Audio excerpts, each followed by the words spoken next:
the right one.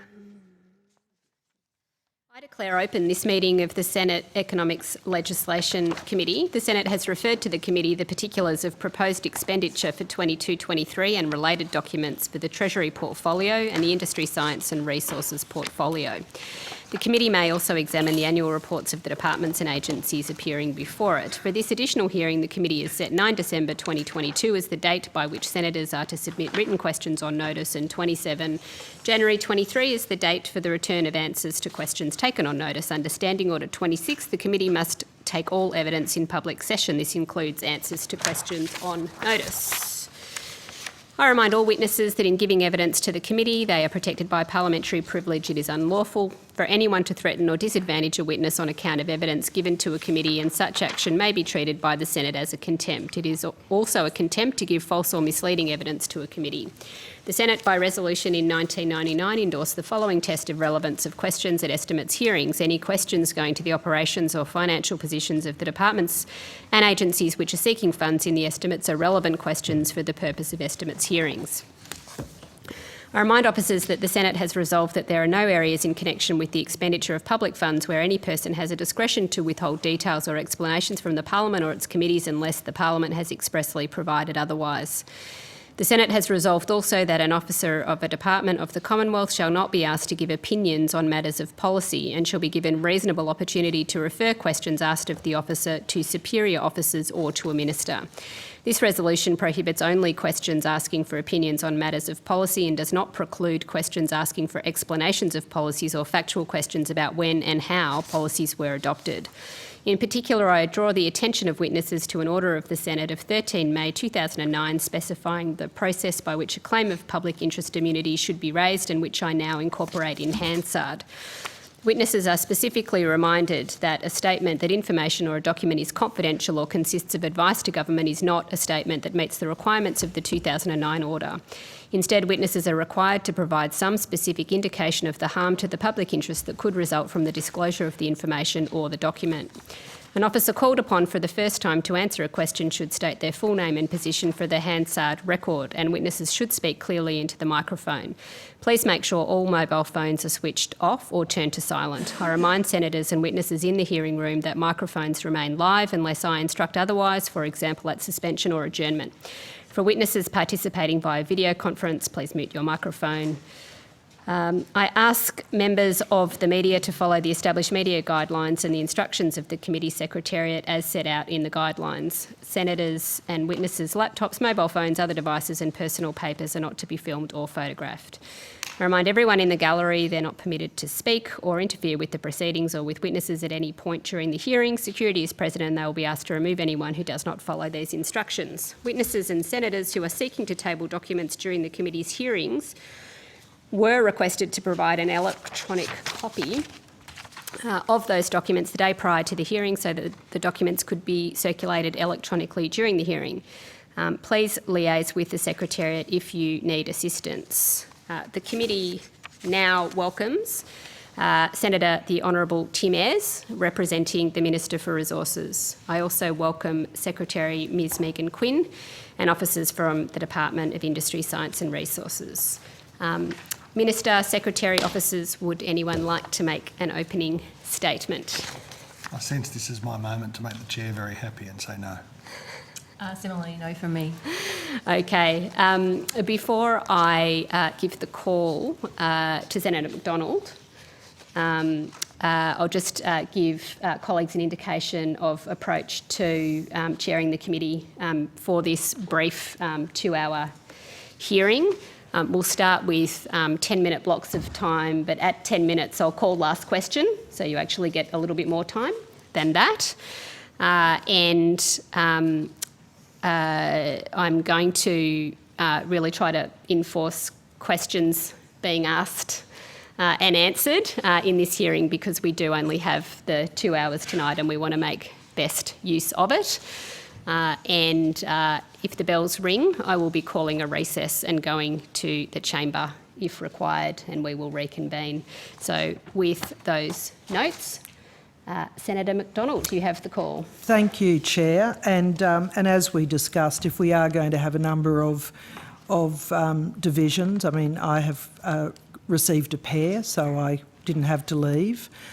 So if we are going to have a number of divisions and it's going to cut substantially into our time, we'll have to decide if we spill over the spillover or we keep going tonight. And so I guess that will depend on the amount of time that we lose from divisions.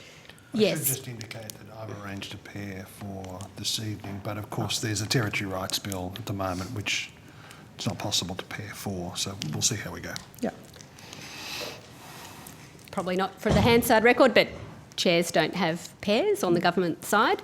So I'll have to call a recess. If there's substantial time lost today, I think our preference is to make it up. If not, we want to finish at 8:30 as agreed. Senator McDonald. All right, terrific. Thanks, Chair. All right, Secretary. Hello. Are you aware of a document produced in October 2022 titled Estimated Impacts of CFPS and Associated Coal Mine Closures? No, I'm not. Not personally. Chair, I seek to table some excerpts from that document to assist the Secretary. Thank you. There's 5 copies there. You may have to make some additional copies. So we will table the documents. Thank you. Yep. Thank you. Thanks very much. Secretary, this is an excerpt of this document. Were you or your department provided a copy of this document? So it doesn't have its provenance on here in terms of authorship or where it was published. It's not familiar to me. I'll just check with my colleague. Anthea Long, Head of the Minerals and Resources Division. So no, I haven't seen this document before. It's not familiar to me either. Minister, are you aware of a document produced in 2022 titled Estimated Impacts of CFPS and Associated Coal Mine Closures? I have only seen the reports in today's newspaper, or in whichever, or Sky or whatever it was. Oh, I'm sorry, I didn't quite hear what you said. It was on. It was in the Australian yesterday. I got to see it through the medium of Twitter. Yeah. Oh, Yes. terrific. I haven't left yet. Minister, can you provide a copy of this document on notice? That document that you just tabled, No, this is an excerpt of the document, of the entire document. we'll see what we can do, but it's not a document within, as I understand it, within the department. It's possibly, and I'm only operating on the basis of what I read, but it's a document that is not within the capacity of the department to provide. And Secretary, was your department asked to provide any input into the preparation of this document? Not that I'm aware of, but as I said, I don't know the provenance of this document and where it's come from or who's produced it, etc. So it's unlikely, given the head of my resources division isn't familiar with the document. I guess I should note the department undertakes a range of I'm sorry, analysis.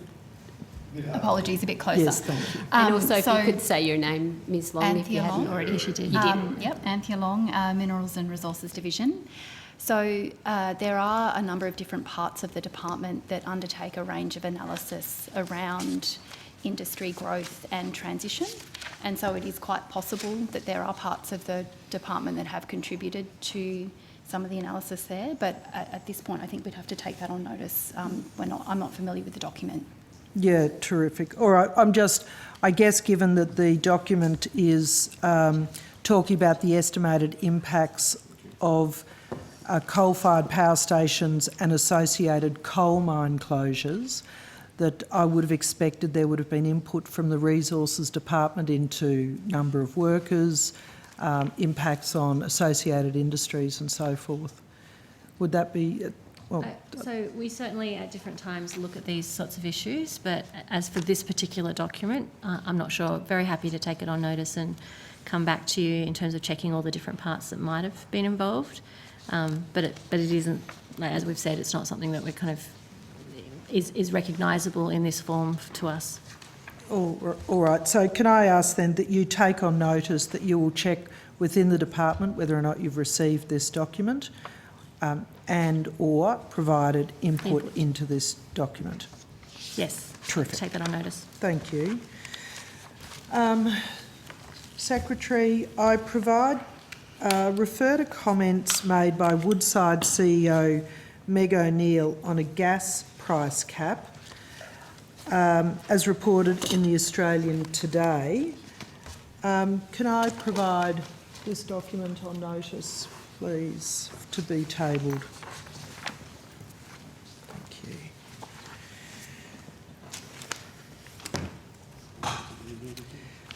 you. So I'm quoting from the article. And the document is tabled. Thank you, Senator. Thank you, Chair. I think the fact that nobody knows how this would work would be a proof point that there's not been adequate consultation. Secretary, what consultation or engagement has occurred between the department and stakeholders within the gas industry on a price cap? So I might pass to my colleague Jane Urquhart. Jane Urquhart, Deputy Secretary.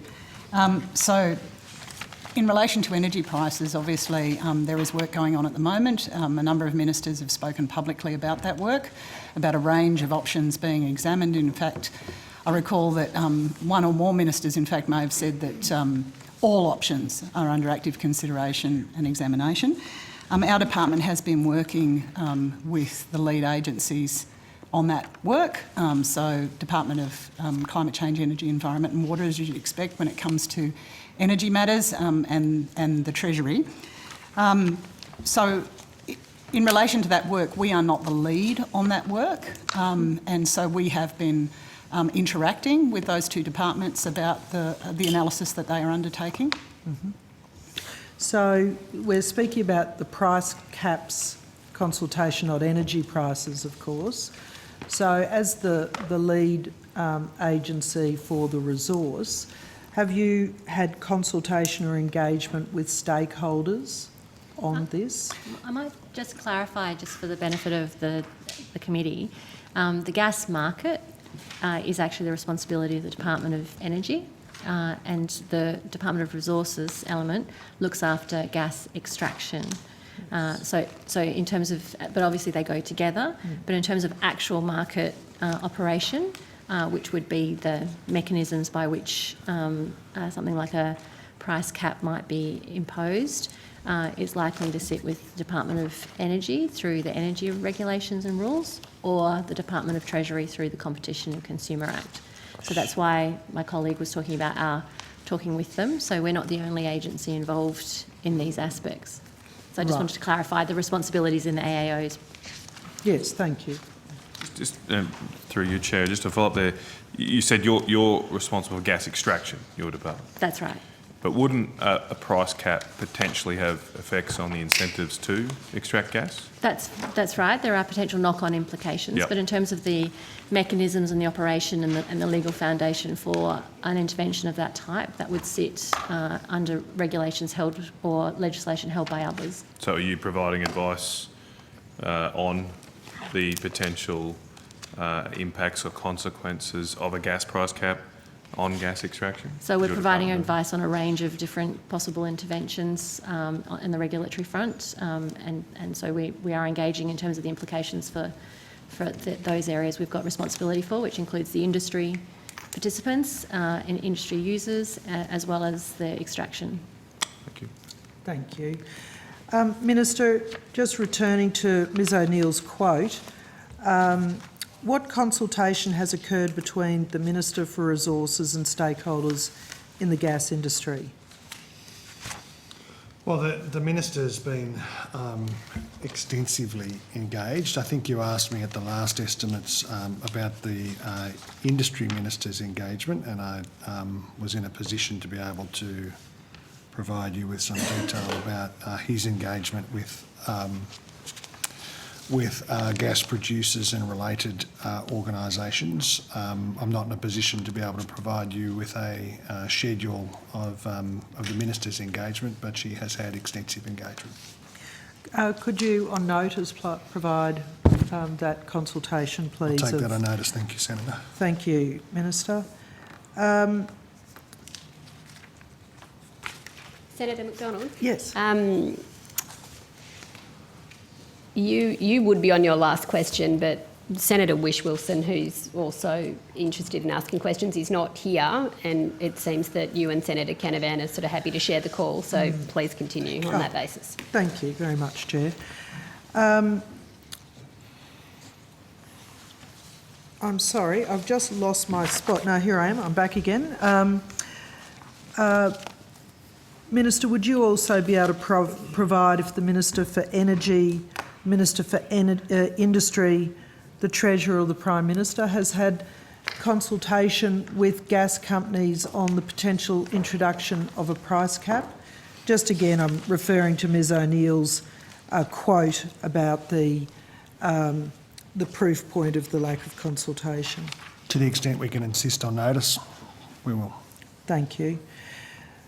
Secretary, what consultation or engagement has occurred between the department and stakeholders within the resources sector on alterations to Australia's current taxation policy, for example, a mining tax or changes to the PRRT tax? So I'll pass to my colleague. Jay? Taxation sits with Treasury, So taxation sits with Treasury, yes, that's correct. Well, again, to Senator Canavan's point, given the impact that it would have on the future investment, development and extraction of resources, is the Resources Department having consultation with their stakeholders on this important issue? So typically we would work with the Department of Treasury on this issue. In the past, that's my understanding of how it's worked, is that they would be the lead agency on this issue and we would work with them in terms of getting consultation. So we have certainly been working with them in the past on the processes and the reviews that have occurred. I'm not aware of detailed discussions or anything recently, but... Senator Shane Gaddis, Head of the Oil and Gas Division.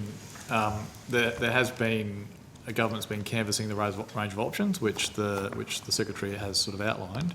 We have not had any request from partner agencies to consult with industry because as it stands, it's not currently government policy to either cap the market or to change the taxation regime. So we haven't been asked to consult on implementation details yet. So an important policy decision like this, and given that there has been, the Minister's reiterated again tonight that I'm sorry, I think it was Ms Urquhart, you made the point that all options are on the table. Would it normally be the practice that the government would be consulting, and by that I mean the departments would normally be consulting with the most impacted stakeholders, that being the gas companies? Perhaps I could frame it this way, Senator. It's not uncommon for there to be a whole of government conversation about what the government policy will be, and then when that policy decision is taken, then we would go and consult with the impacted stakeholders on the implementation of that policy. So at this stage, the government hasn't made a decision on which path they would like to pursue, so we are not consulting in detail on implementation with the sector.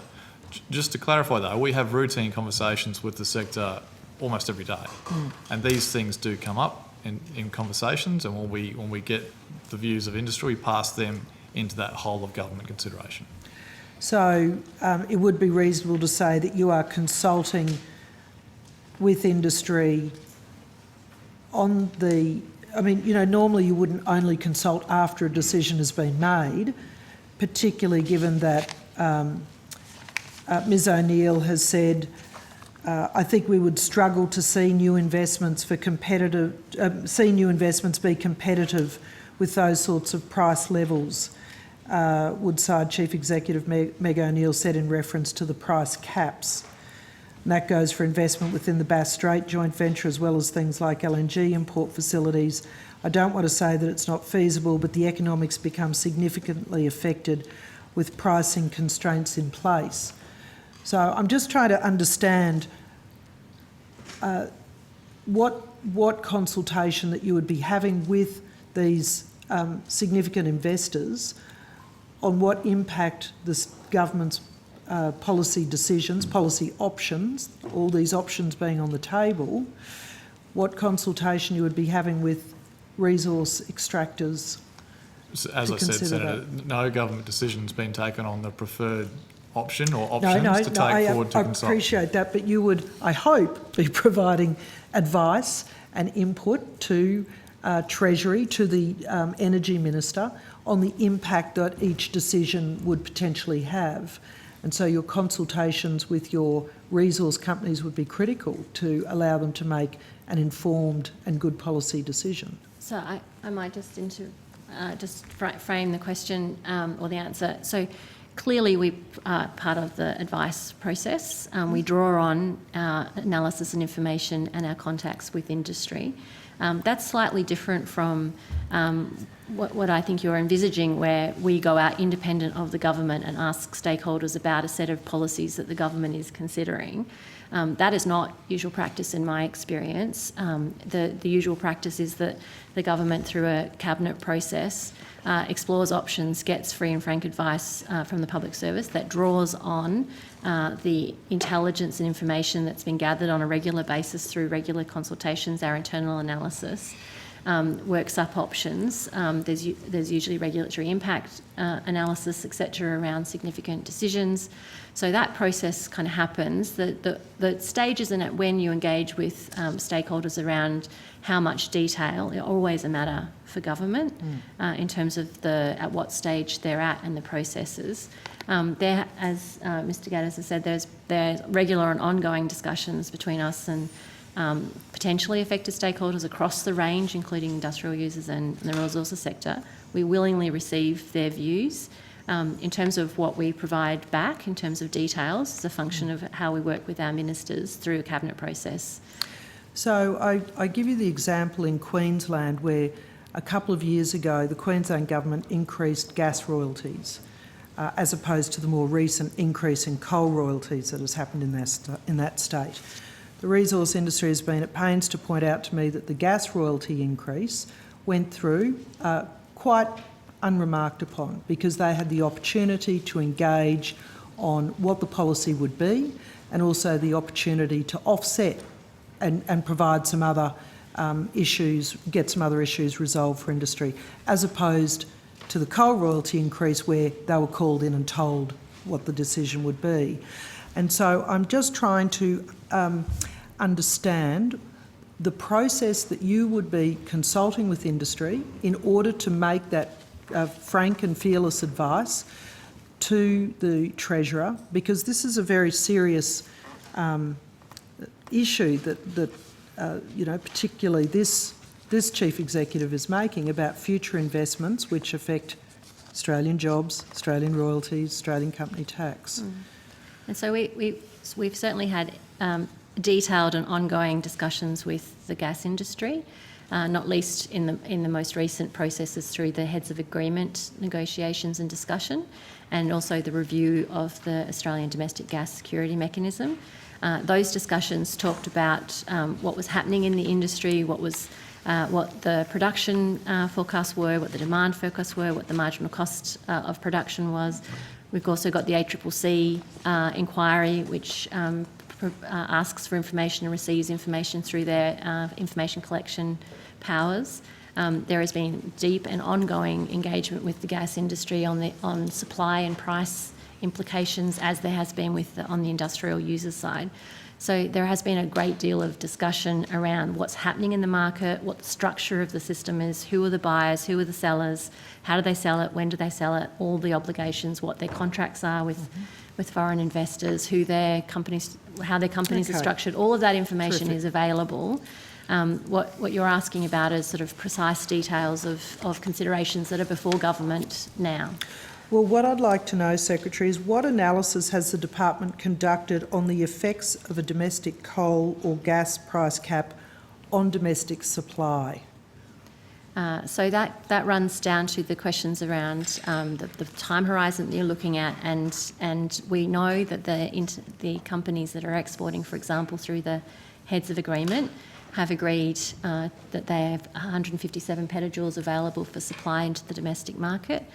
So we don't actually have to do analysis or forecast. The companies themselves have told us that they have that amount to be able to put into the market to cover the possible shortfall that the ACCC provided advice to the government about. So we know in the near term what the implications are for supply, because the companies have told us publicly through that heads of agreement process. Senator What about- McDonald, have you got sort of one follow-up on this theme? Because I'd like to go to Senator Orman-Payne. Sure, thank Yep. you. What about coal? That's talking about gas, and as you said, in the very near term, and I'll come back in my next block about longer term, but what about coal?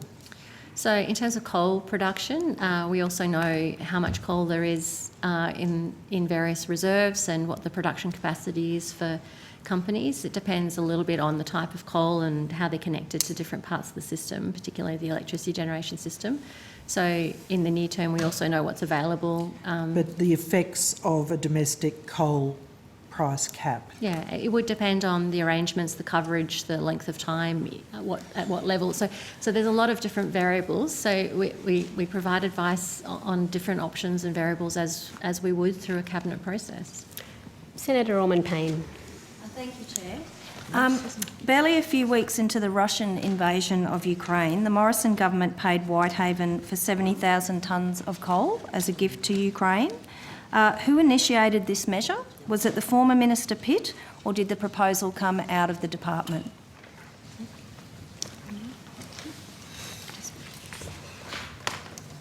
Just pass to my colleague. So, Senator, the request for coal to Ukraine came from the Ukrainian government, and that was considered then by government, and it was decided to provide the coal to Ukraine. How was Whitehaven selected? So,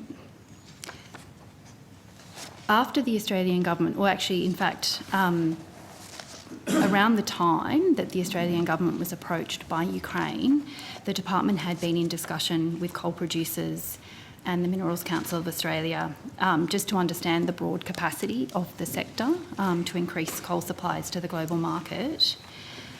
And then due to the urgency of the situation and the nature of the request, a broad call was made to coal producers to identify potential suppliers that would have the right type of coal that was required and that could be provided in the time frame that was needed. So it was a competitive No, tender so it process? wasn't. No, it was not a competitive process. The department engaged with various coal producers in the sector. Are you able to advise us of which coal producers were approached? Yes, so I can. Whitehaven was identified as the preferred source due to having the coal that was required. An open tender process wasn't used. We obtained an exemption from the Commonwealth procurement rules to conduct the procurement, but I can absolutely take on notice in relation to the process that we undertook. Because I make the observation that Whitehaven was chaired by the former Nationals leader Mark Vaile, so keen to know whether there is any due diligence done around this process, who was invited to apply and how that happened. I guess my next question then is, can you be certain that the payment of public money to a company that makes donations to the LNP and is chaired by a colleague of the minister was appropriate? So, as I mentioned, we did do a call out to understand who had the appropriate coal that was required, the particular quality that was needed and that was able to deliver in the time frame, and it was quite a tight time frame and it was a specific type of coal. And Whitehaven Coal were identified as the preferred source and the company that had that. Okay, so there wasn't due diligence, there was just a quick call out, there's a list of companies that you're going to provide us and Whitehaven was chosen. Are you able to provide us with the criteria that was used to make that choice? So I'll take that on notice, Senator. Okay. How much did the Commonwealth pay Whitehaven for the 70,000 tonnes of coal? So the Australian government paid $33.4 million for the purchase and delivery of the coal. Okay, which is slightly more than the spot price at the time. Who covered the shipping costs, the government or Whitehaven? So just give me a minute, Senator, I do have that.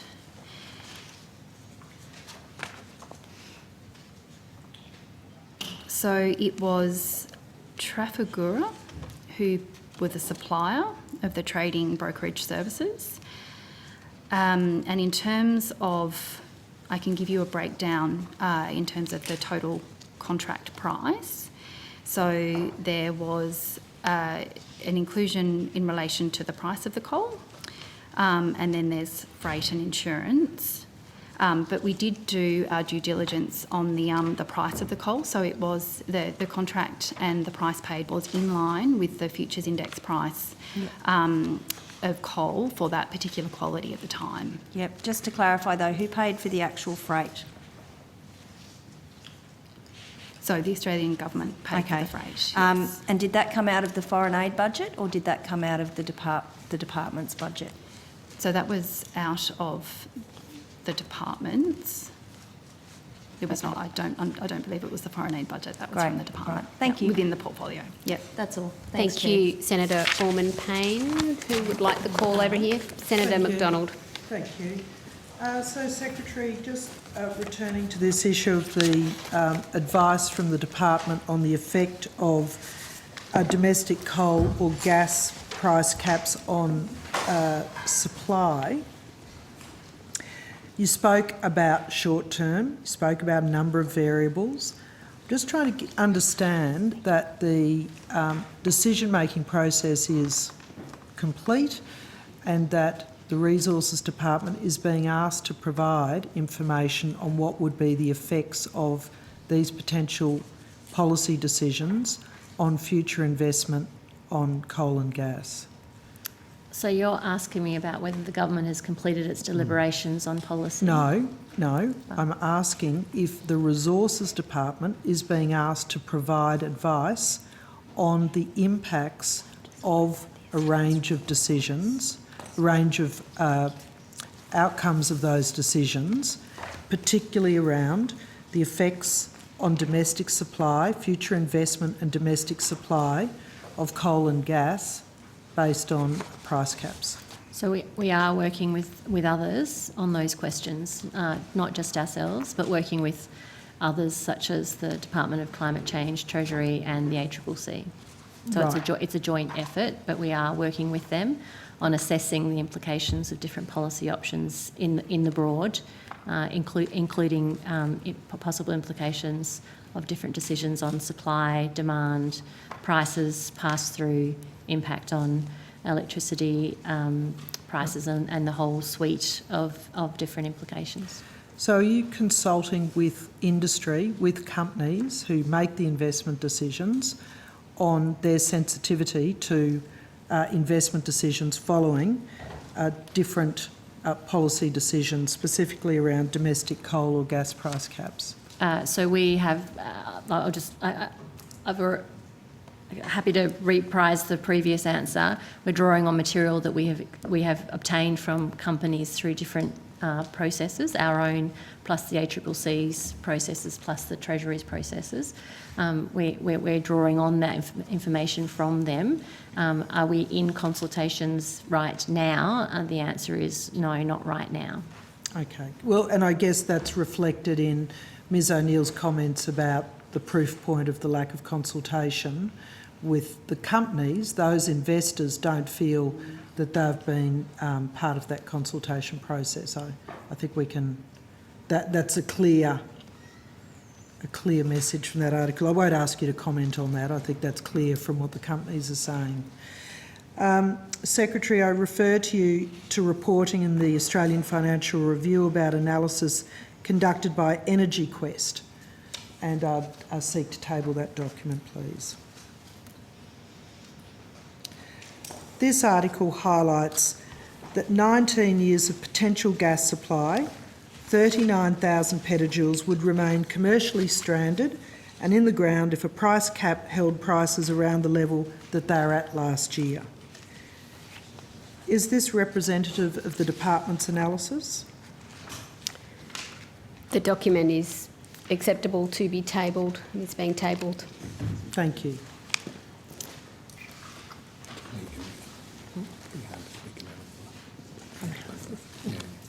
So I would have to see the analysis and draw on my experts to understand the implications and the assumptions of it. It's clearly the case that if you were to change the prices at different levels, it would have different implications.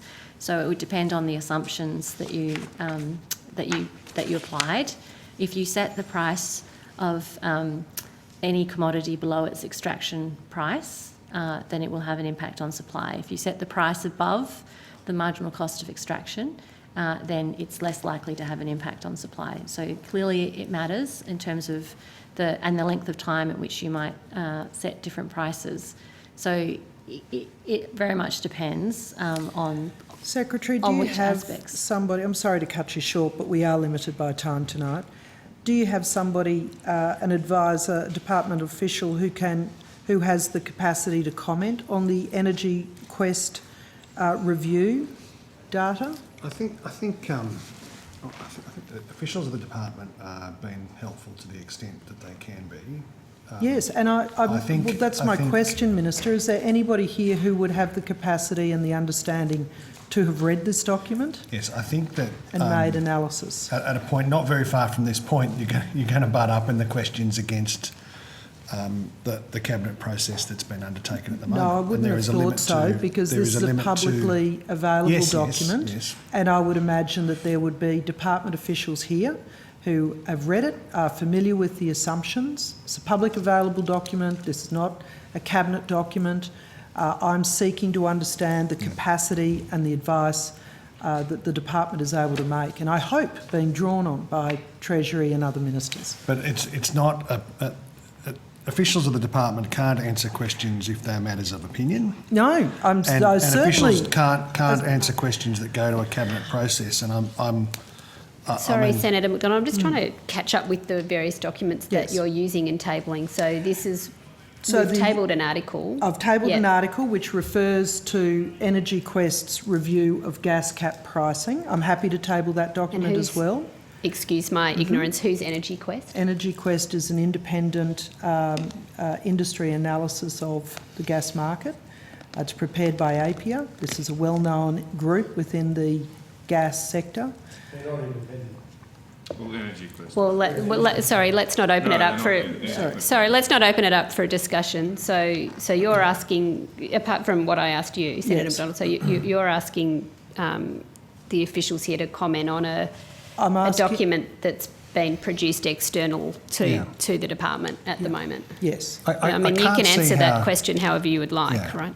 I can't see how an official, even one with direct knowledge of that document or the department's analysis, can answer a question about a third-party document. Look, it's an expert piece of analysis. I accept it. I'm trying to understand the department's capacity to make advice on this serious policy matter to government, and I'm seeking to understand if the department has knowledge of this report. Do they have knowledge of this report, the Energy Quest analysis report? Senator Shane Gaddis again. We were sent a copy of that document today by APIA. We thank them for it. We will read it, we will analyse it, and it will inform our consideration of the various policies that government is currently considering. Okay, so in the AFR document, which you've just received a copy of, the data in that refers to 19 years of potential gas supply. 39,000 petajoules would remain commercially stranded in the ground if a price cap held prices around the level they were at last year. Does the department have analysis internally that would confirm that sort of data? Senator, as I said, Could you take that on notice? we can if you take it on don't have notice but we've only received it today.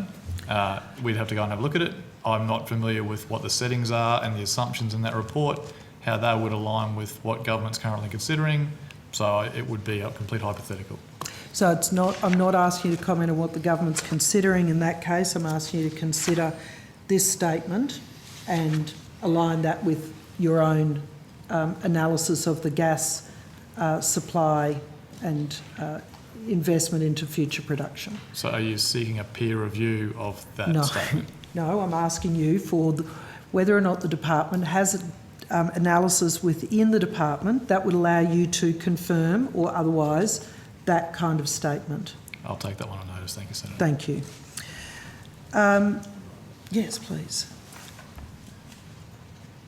Secretary, what analysis has the department conducted on the effects of domestic coal or gas price caps on coal or gas on investment certainty and sovereign risk?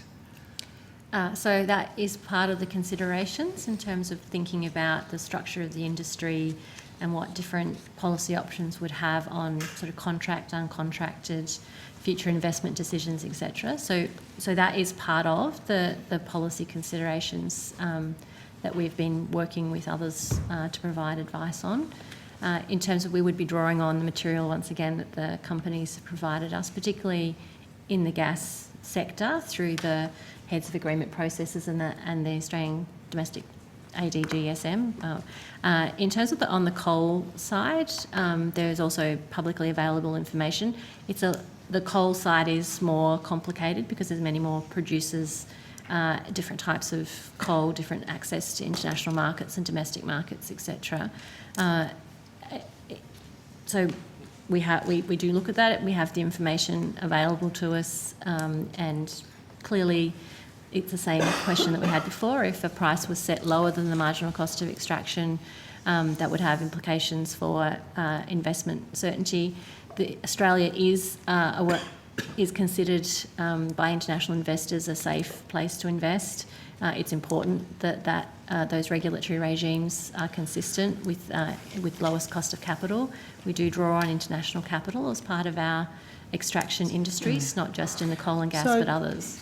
Excuse me to interrupt you again, Secretary, but you said that Australia is considered a safe place to invest, and yet coal and gas companies are telling me that that is no longer their view, that they are starting to come to the view that the uncertainty of policy levers that are being considered and policy decisions that have already been made at a state level, it's meaning that they are looking at investing in other jurisdictions. So are you receiving, when you consult with gas and coal companies, I assume that you're receiving that sort of feedback? So it's clearly the case that the international energy markets are going through a significant shock. The price rises for oil and gas in recent times, sparked by the invasion of Ukraine by the Russian government, has significantly impacted the energy markets. It's the case that there are regulatory actions happening across the world, both in terms of extraction, in terms of taxation, in terms of impacts on energy markets themselves, in terms of impacts on households and business. There are a lot of policy action elsewhere. So when we talk to companies, we ask them about those as well as different options here in Australia. There are also other countries that have different regulatory regimes in terms of domestic reservation policies and all the rest. Yep. So it's a relative assessment in terms of investment certainty, and I would say that there's a great deal of uncertainty across the globe in terms of policy settings, because every country is responding to the common international energy shock. And Australia in particular, because we are most interested in Australia here. Yes, and so Australia does have the situation where we're an exporter of both gas and coal, so we're in a slightly different situation than some of just the importers. And so we have actually some more degrees of freedom in terms of our policy options than just pure importers, and that's a factor that we have to consider.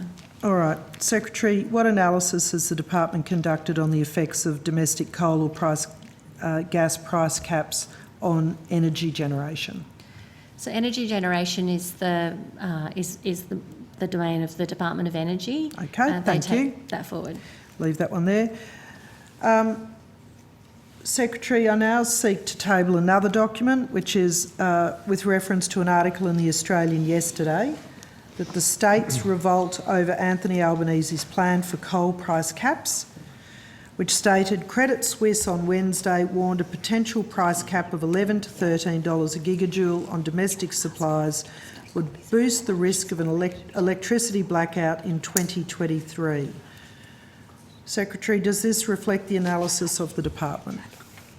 So as I mentioned, the electricity generation implications of policies are the domain for the Department of Energy, Climate Change, Environment and Water. The energy market does depend on the price of coal and gas and transmission and all sorts of other components. It is important to look at the relative prices of different electricity generation and understand the implications. That is work that the Department of Climate Change, Energy, Environment and Water have been looking at. Senator McDonald, so that document is accepted as tabled. I'll go to Senator Whish-Wilson after you've asked your questions on this theme of this document. Well, I think that the Secretary has just said that they're not doing any analysis on the risk of electricity blackouts, that they're referring all of that analysis to the Energy Department. Is that a fair appraisal of what that you is said? their responsibility. We're clearly working with them jointly. Different areas have different areas of responsibility, and the electricity generation sector is theirs, along with the regulators in the electricity sector, such as the Australian Energy Regulator and AEMO. Okay. Senator Whish-Wilson, and I'm going to start tightening up on the 10-minute blocks, and I'll give you a call at 10 minutes that it's your last question. I should be through in 10. Thank you. I just have some questions for the Critical Minerals Office.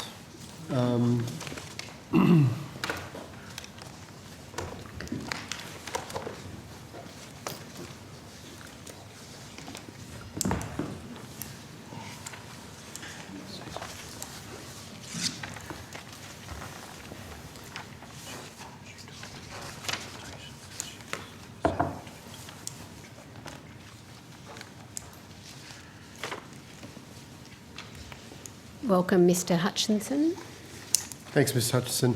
The Environment Minister has recently set up, appointed a working group on circular economy, which she announced on the 25th of November, so just recently at a conference in Sydney. And I was just wondering if your office was hooked into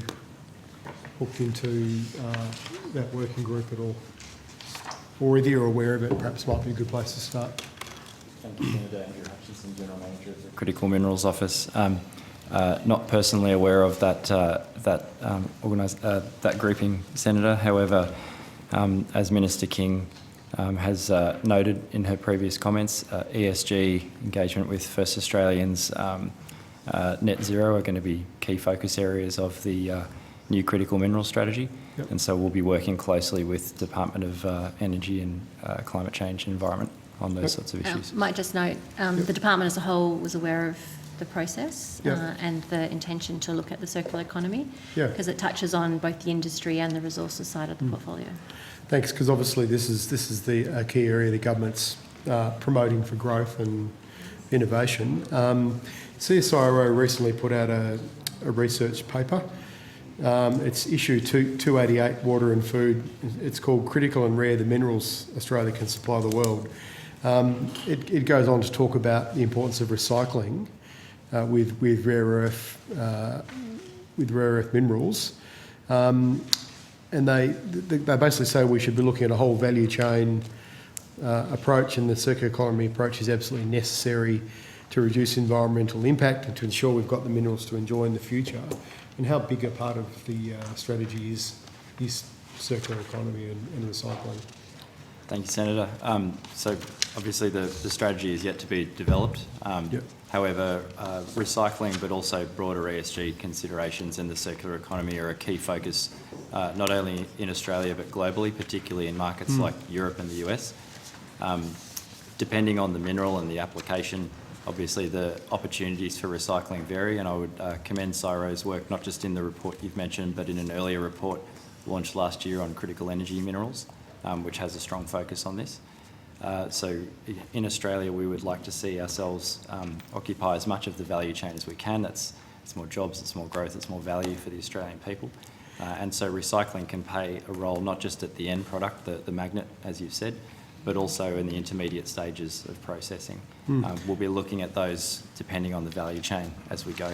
Because that same CSIRO report noted that we don't have a rare earth recycling capacity at all in Australia, and that's something that we'd like to see. So would that be something that'll be on your radar in the development of your strategy? So, Senator, as I said, we'd like to look at opportunities at all stages of the value chain. That would be a key one. I note that we don't have those recycling capabilities here because we don't actually have capabilities very far down the value chain for rare earths at all at this point. However, that's something that we would like to look at, and there would be a time and a place at which that recycling becomes economically viable. There'd be considerations around you need a critical mass of product to recycle. You'd need to be pretty close to the market for the endpoint in order to cost effectively gather that as well. But all of those things are of interest to the government, Senator. And I just note, so Mr Hutchins talking about the critical mineral strategy, but the department is also working through a battery strategy, which is the two need to go together because there's what you mean in terms of battery product stewardship schemes? In terms of what needs to happen in the industrial production side for Australia to be able to produce all the elements of a battery and what type of batteries for what purpose, etc. So that's an election commitment to look at battery making within Australia, and that goes together obviously with the inputs and then the industrial processes, including the skills capability, and so the recycling goes to both strategies. So, I mean, on that point, I suppose more critically, the design of manufacturing, or whether batteries or other products involving critical minerals, 70% of the environmental footprint of the products generally incorporated in its design principles. So is that going to be something that you're going to be focused on in terms of you've got how big is your budget? I know. For the strategy or the... Well, for promoting the... Sorry, Senator, there's a few questions in there. Yeah, there is. Right. I'll let you break those down. No worries at all. I guess I'd just reiterate that idea of recycling these minerals and achieving a circular economy is crucial. It will be a focus of the strategy.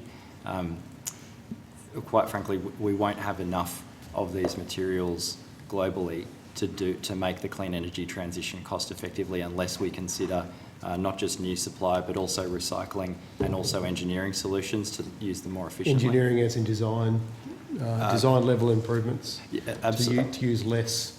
Yes, exactly, Senator. So engineering to use less, so more efficient use. For example, battery technologies are using less of cobalt these days than they were some years ago. More efficient use of cobalt, but also, and I think this was the point you were going to, although I don't wish to put words in your mouth, that one can engineer these technologies at the manufacturing point to make them easy to recycle.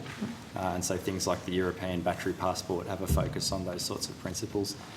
That engineering piece would probably apply more at the manufacturing and component assembly stage than it would at the raw materials processing and precursor stages of, for example, battery materials. But, as I said, it will be a focus of the strategy.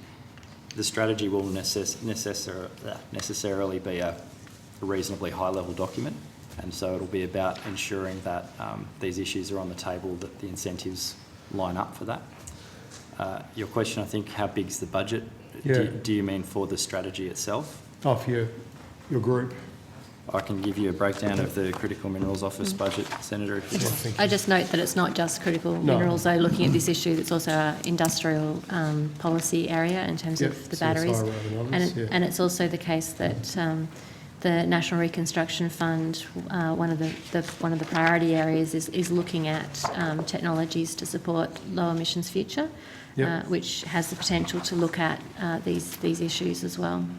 Yes, also be keen to know whether the advisory group, as I mentioned earlier, that's been set up, the Circular Economy Advisory Group's got an intersection with your Senator Jane Urquhart, Deputy Secretary. It might also be worth pointing out that there are projects that may be of interest to you under the Critical Minerals Development Program that go to recovery from mine waste of different rare earths. Yeah, I've got 3 or 4 articles printed up on that.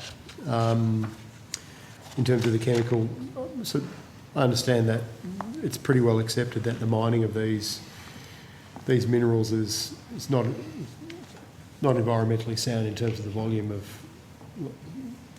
earth that has to be moved per. I won't put any metrics on that because I'm not exactly sure, but so there are other ways that are being looked at how to extract those minerals. But Well, would Senator, you include that in a circular economy frame? Well, Senator, at least one project that I can cite puts up to 5.24 million to a project to develop modular reprocessing technology. Right. So, there are some interesting opportunities through that program. And For indeed, waste at the mining level? Right, okay, yeah. And the program, really does allow the government to, focus in on both its climate interests and the transition, as well as, some of the associated, what we would call ESG considerations. Okay. I might put some more, I'll put some more questions on notice. It's just, obviously, the critical minerals are going to be critical for batteries and the transition to a zero carbon future. I was recently at Baduri, just outside Birdsville, and I got into conversation with a guy there about electric cars who, of course, had been swallowing the cod's wallop that's put out by Sky News and others about how these future technologies aren't environmentally sound and they can't be recycled, and you can't be a greenie or a conservationist if you drive an electric car. So I do think there's already a frame out there about What percentage are recycled? circular economy. This was on What my holidays. What This was on percentage of my batteries there are we go. recycled? This is where they get it from. I was on my Tune in holidays when I had sometime, this you'll let us discussion, know. but We're, I suppose we're I'm doing putting it so out well there. on time, but Yeah, it is. It is an issue. I Gratuitous think. commentary I hope is the not industry necessary. takes a leadership role in designing, redesigning, recycling circular economies. I think it's being in the environmental, I suppose, frame. It's really important that it does that. So I'll put some more detailed questions on notice. I have some questions for NOPTA at some stage, Chair. But if you want to come back to me, okay. or Yep, if I've ever got any time I'll, left, or no, Right, that was a good 10-minute block Solid, there. thank you. So I'll go to Senator Canavan. That's okay. Thank you, Chair. Just following on from some of my colleagues, Senator McDonald's questions, I just wanted to work out first, though, what's the current structure of what used to be called COAG? It's been a little while and there's been some change since I've been involved, but is it still the Energy National Cabinet Reform Committee? Does that still exist? Not that I'm aware of. Oh, so that's gone, the National Well, Cabinet. There's a I- website here that says it. Or So- how does resources fit in these days As to the discussed, COAG? Senator Canavan, you may not have been in the room, but unfortunately I've got to call Well, a I'll recess. have time to go away and get that I've answer. got to call a recess and we shall return. So heirs and chairs without I peers will I take the lift and not the suspend the stairs, hearing. I suppose. Yes. I suppose I'm going to go.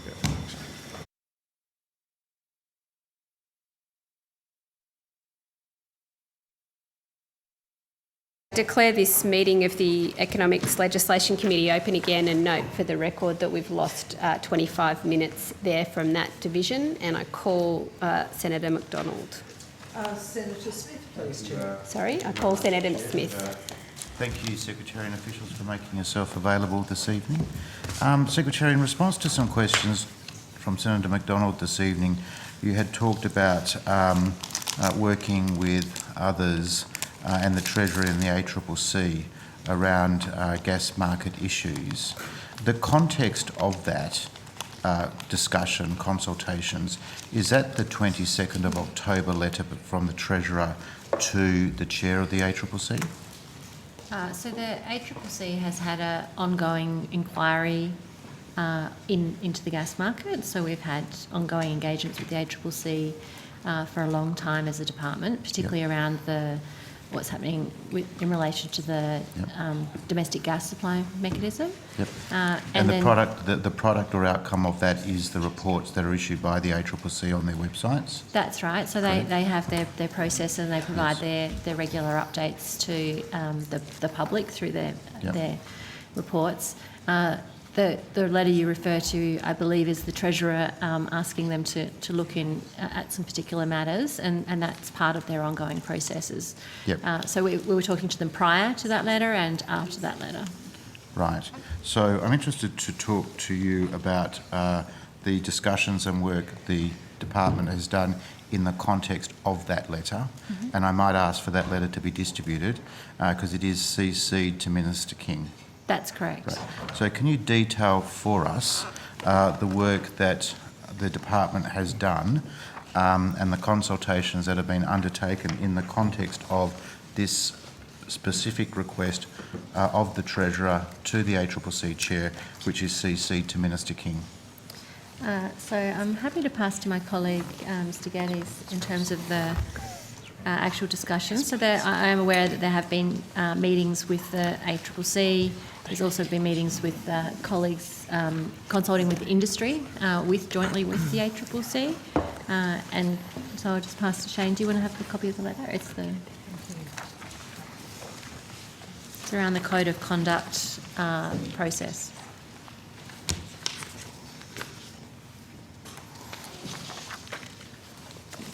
So, thank you, Senator. Shane Geddes, Head of the Oil and Gas Division. As the Secretary mentioned earlier, we've been working across government on a range of different matters to address the energy prices that have resulted after the Ukraine war. This is a part of those consultations. Except that this letter talks about a deadline when those consultations need to be reported back to the Treasury. This was a task which was given to the ACCC. Yep. Not to the department. No, it is CC to the Minister. So I'm assuming that means that there's a level of involvement required by, and the Secretary is nodding in agreement, that there's a degree of involvement by the department. So I'm keen to understand what now, if there hasn't been any. There has been probably too many meetings over the last few months within government to outline as the government's worked through all of the options, including the Code of Conduct. Too many to outline before Senator McDonald, Canavan and myself tonight, or too many in general? We could take it on notice, and there would be a long list of meetings that would go from people's diaries for all of the meetings that we've attended to discuss the current. Well, Senator energy Ayres price will find that issues. very, very comforting, that there's been a high level of consultation and discussion. So if you're able to provide that on notice for us, that would be very, very valuable. Yep. But at a high level, but not too high, perhaps you might be able to share with the committee now what those consultations and discussions have involved and with who. Senator Jane Urquhart, Deputy Secretary. I mean, in terms of the content of those meetings, you know, inevitably we get close to matters that are under consideration by government. Sorry, Ms Urquhart, I missed that. I said inevitably, if we start to talk about the content of those meetings, inevitably, you know, we start to talk about, you know, particular analysis of options that are under consideration by government. And Only if we get into a detailed or granular level. So let's start with who has been consulted. Let's start with what discussions at a high level. So Senator, before, I think you may not have been in the room when I outlined that. No, I've been in the room since we began. The whole time. Yep. So I mentioned before that, you know, in relation to energy prices, Department of Climate Change, Energy, Environment and Water are leading the process, working together with the Department of Treasury. So then when we talked further, we got into discussion about consultation. When it comes to leading consultation in relation to that process, this department's not been leading consultation. Mr Geddes talked about how we talk to gas producers, for example, among other stakeholders, every day in lots of ways. If it's not in particular, in relation to particular matters, it'll be engagement with stakeholders that's as much about staying in touch with them and about the issues they're dealing with. And so it's difficult in that context to, you know, speak to specific consultation because we've not been specifically consulting on that matter. However, we have been consulting specifically on the reforms already now announced around the Australian Domestic Gas Security Mechanism. The Secretary mentioned before some of the discussions that have been had with producers around the heads of agreement. So there has been quite considerable engagement in that regard by this department. And I think I've got about to just go to the link to the particular letter you're talking about. So the letter is asking the ACCC to look at the code of conduct that's in place, the voluntary code of conduct for negotiation and development of gas supply agreements between gas suppliers and gas customers in Australia. That voluntary code of conduct was attached to the heads of agreement that was negotiated between Minister King and the 3 LNG export companies. That process, this department was heavily involved in supporting Minister King and as part of her engagement with the gas companies for that heads of agreement. And so that did include detailed discussions. The ACCC was also a party to some of those discussions leading up to the heads of agreement. This letter asks the ACCC to look at that voluntary code of conduct, which was negotiated separate to the heads of agreement and earlier, and to look at whether it's how it's operating and what would the ACCC advise needed to happen between the voluntary code of conduct if you were to make it mandatory. And that the gap between voluntary and mandatory codes typically go to enforcement mechanisms, because voluntary codes don't necessarily have all the enforcement mechanisms in them as mandatory codes. So the ACCC was tasked with that advice. We were certainly part of the discussions with the ACCC in terms of passing on knowledge that we had as a department from the discussions in the heads of agreement. Also, potentially codes of conduct could go to matters around supply or matters around behaviours in the industry. So on that side, we would also have some intelligence and discussions with the ACCC. We've taken on notice to provide more details about the timing and who and when those meetings happened. Happy to provide that information or have a look to see in terms of providing it on notice. So the short answer is, in terms of the code, there was the voluntary code that was negotiated between industries that was stapled to the back of the heads of agreement, which this department supported Minister King on. There was a reform process for the Australian Domestic Gas Supply Mechanism, which this department was heavily involved in. The world moved on somewhat. The Treasurer tasked the ACCC to look at what would need to happen to turn a voluntary code of conduct into a mandatory code of conduct, and they were the lead on that process. So if you could, to assist with this long list of consultations, Mr Geddes and Secretary, if you could provide details of the meetings, discussions that the department had with the ACCC, that would prove very valuable, and so the dates and who attended from your department. That would be helpful. Secretary, everything you have said is absolutely correct, but it's not complete. So the second sentence in the third paragraph says, this advice should include options to improve the effectiveness and operation of the code of conduct that will improve price transparency and better define a reasonable offer, including consideration of reasonable prices. The next paragraph says, in addition to the examination of the code of conduct, I request that the ACCC consider and provide advice to my department on other steps to improve the functioning of our East Coast gas markets. So in regards to the consideration of reasonable prices and the other steps to improve the functioning of our East Coast gas markets, has the industry been providing advice and engaged with the ACCC around those matters also? So as to the ACCC's engagement with companies, I mean, you should ask the ACCC, because they may well have done things outside our So I'm just around those issues. Has your department been engaging with the ACCC?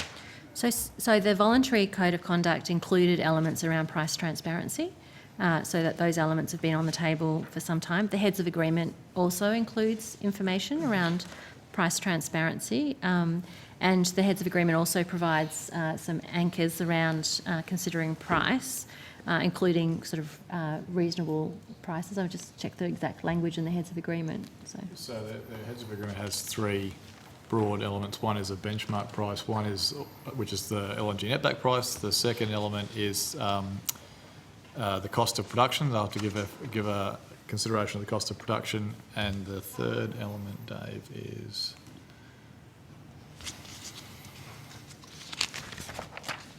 I'll come back to you on that one later. So there are a number of elements in there. So, the third one is a pricing principle that Australian consumers should not pay more than overseas consumers. So there's 3 pricing elements in the heads of agreement. Has this process been completed? So this is about ACCC providing advice to the Treasurer. So that have to be a matter for the ACCC and the Treasurer to. I'm not sure whether it's completed per se. So I'd have to check with them. Has the department been involved in any discussions on this matter in the last week? So we have had discussions with the ACCC in the last week, yes, on issues related to the gas market. Okay. But in regards to completing this particular task? So I don't actually know whether it's specifically related to this specific task because I'm not quite sure about the timing of their deliveries, etc. So it's not a kind of linear process in terms of the ACCC may well have provided advice to government, but the ACCC has expertise and knowledge which has been drawn on for some of our input. Mr Geddes, are you familiar with whether or not this process has been completed? Whether or not the final advice has been provided or steps along the way, Senator? Sorry? Whether the final advice has been provided or whether or not they have spoken to the Treasurer along the way. So often when you go through these processes... I'm curious to know whether or not the timeline that's listed at the very end of the letter has been met. I request the ACCC provide advice on this matter to my department by mid-November 2022 and continue to work closely with my department as it prepares recommendations. Senator Jane Urquhart, Deputy Secretary, it seems to me that that's a question that only the ACCC or the Treasury could answer. Have you been involved in any discussions with the ACCC in regards to this matter over the last week?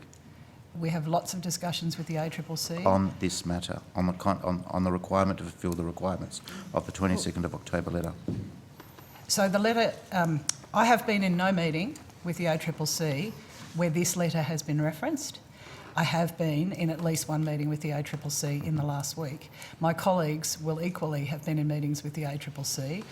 If we were to answer that explicitly in terms of reference to the letter and its contents, we would need to take that on notice. If you could take that on notice, that would be much better. No, I'm not cutting you off, Senator Smith. We had a spillover of Treasury on Monday night where these questions were asked, and it's my recollection that Treasury said that they had received the advice. That's my recollection as well. That's right. I was just road testing it with this department. What queries, if any, have gas producers made of the department, given that there has been a lot of media speculation about matters in regards to the gas market and gas industry? What are the nature of the queries that industry has raised with the Department of Resources, and what has your response been to them? So the focus of our engagement, Jane Urquhart, Deputy Secretary, the focus of our engagement with stakeholders has been on progressing the ADGSM reforms that have been announced. And as you might imagine, and in the course of those conversations, I'm sure I can imagine that there has been commentary from industry about the energy price discussion debate that's going on publicly, as well as the work that we're doing. And as we indicated earlier, we obviously value that opportunity. Every time we touch with industry, we value the opportunity to hear from them. The stakeholders that we've been engaging on the ADGSM reforms, on the heads of agreement negotiations, we've carefully considered views that we've been hearing from them, and equally doing so in respect of the work that we're participating in with the Department of Climate Change and the Treasury and the ACCC and others all around the energy prices work as well. We hear input from gas users, producers, international trading partners, and the general public. Also were very active in relation to ADGSM reforms.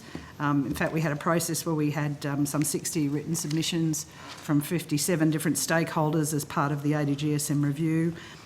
We also met through that process with gas users, producers and international trading partners. And, so I guess what I'm trying to do is give you a picture of that we have been involved in quite extensive formal and informal consultation as part of that work.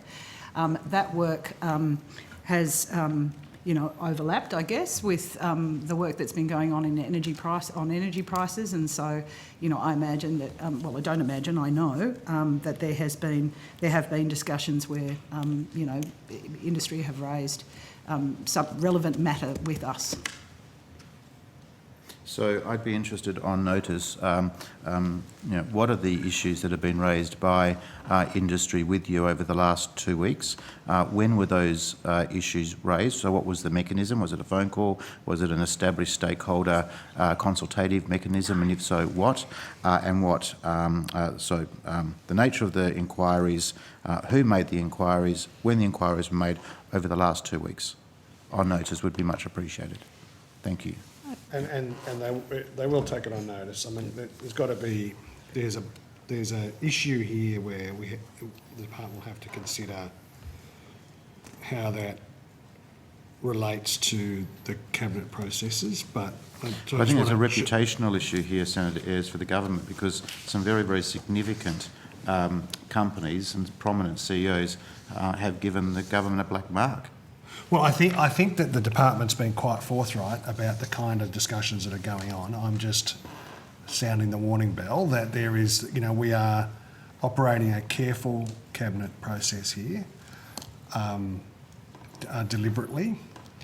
That will have an outcome that will be there for everyone to see. I understand the questions that you and your colleagues are asking. I just want to be open at this stage that, there's a point at which the answering the questions cuts into that. I'm open to I'm confident the submissions about that, department will and it's not for me to decide. Yep. But I just note that at this stage.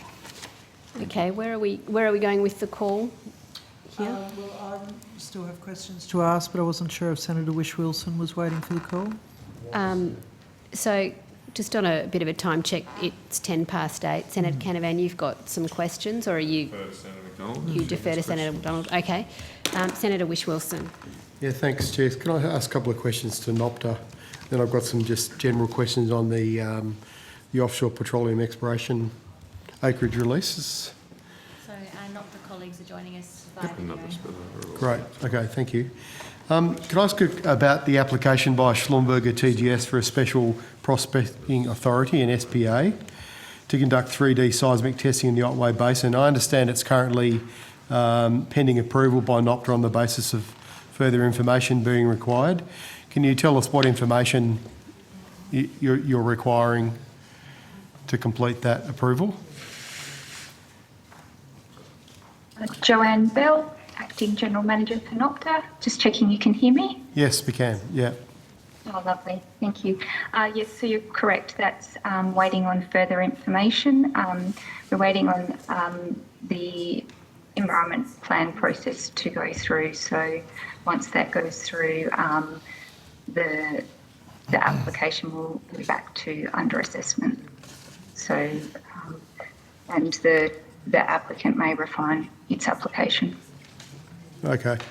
Are you able to verify if this is the biggest single biggest acreage seismic testing program in Australia's history?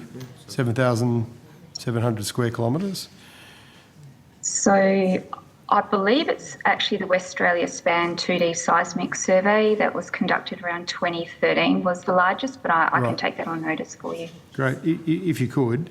I'm just interested, I asked some questions of NOPSEMA a few weeks ago around an investigation they're doing into Schlumberger's 2019 seismic survey. Will you hold off approving the SPA until NOPSEMA's completed its investigation? Does that play any role at all in your assessments? No, that's a separate process, independent. It's independent, but are you aware of the reason that they're investigating Schlumberger TGS? NOPSEMA has been in contact with NOPTA, yes. And would that have any bearing on your no, assessment? it's the no, the legislation is quite clear around the assessment criteria, and it doesn't include those matters. Okay. I might put something more specific to you there on notice.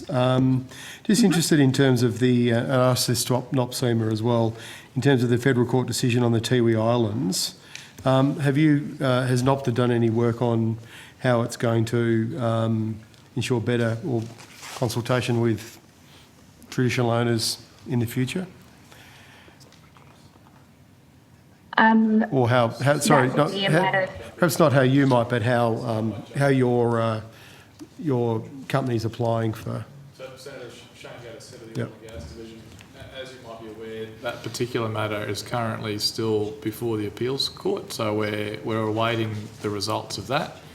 Depending on the outcome of that appeal, there may need to be some changes to the policies around engagement with traditional owners or relevant people under the Act, but it's too early to tell yet until the appeal's been resolved. Okay. No worries. That's pretty much just what I got off NOPSEMA as well. I understand that NOPTA alone can approve an SPA without input of the joint authority. Is that correct? Is that common? That's correct. Under the legislation, it's a titles administrator decision. Okay. But is it common that you would do that, or that you would work with the joint authority for approvals of SPAs normally, or would that not occur at all? No, it's a titles administrator decision. Okay. And just a matter of interest, if the SPA, could you explain to me how that fits in with the National Offshore Petroleum Exploration acreage releases? I know we get annual acreage releases. Is the area there that is being applied for under the SPA part of a previous acreage release? I might defer to the department on that, but the area that's been applied for may be refined, so we probably don't have the full extent of the area at the moment. Maybe, Senator, just to help you, we might take that one on notice and go and track back through the history of that area and whether or not it was acreage release and that's gone through into another process. Because sometimes the history of some of these areas around acreage release is they go quite large and then the titles get cut up and then they get re-released. So there can be a series of overlapping processes we have to track. That was actually what I was going to get into in terms of the acreage releases, just for my understanding. What's the role that NOPTA plays? They're industry nominated. They then go to a process where there's like a work program, bidding work program is conducted by potential oil and gas companies or seismic companies interested. What's your role in administering that process? NOPTA or the department? Well, both. Or who? I'll rephrase that. Who administers that? Yeah, I might get Ms. Lachey to walk you through the process for acreage release, because it cuts across two different parts. NOPTA, which has an independent role under the legislation, but is a branch within the department. Yeah. And the Offshore Resources branch, which runs some of the process as well. Thank you, Senator. Narelle Lachey, I'm the Acting General Manager of the Offshore Strategy Branch, Oil and Gas Division. So with the acreage release process, it begins with a call to industry to nominate areas in which they may consider would yield commercial discoveries of oil and gas or have sequestration potential. For those nominations, companies have to show a genuine intent to explore the area, or they need to have suitable data available to be able to facilitate exploration. That's part of the bidding process, is it? They've got to show, for example, that's as part of the nomination process before bidding commences. So we go out to industry first and make a call to nominate particular areas to where they would have an intent to explore and find oil and gas. Can I drill down into that? So the intent, is that all they need to? Some of them are what you maybe classify as brownfield areas around existing production facilities. But how do you police that intent? Do they have the acreage for a period of time, and if they don't do seismic acquisition or some kind of drilling, they lose it, or? So this is How does it work? this is well before they bid and before we assess whether or not they are suitable to hold a title. So this goes pre-release to whether or not we consider an area to be suitable to be put out for bidding. So at that stage they're not awarded with a title.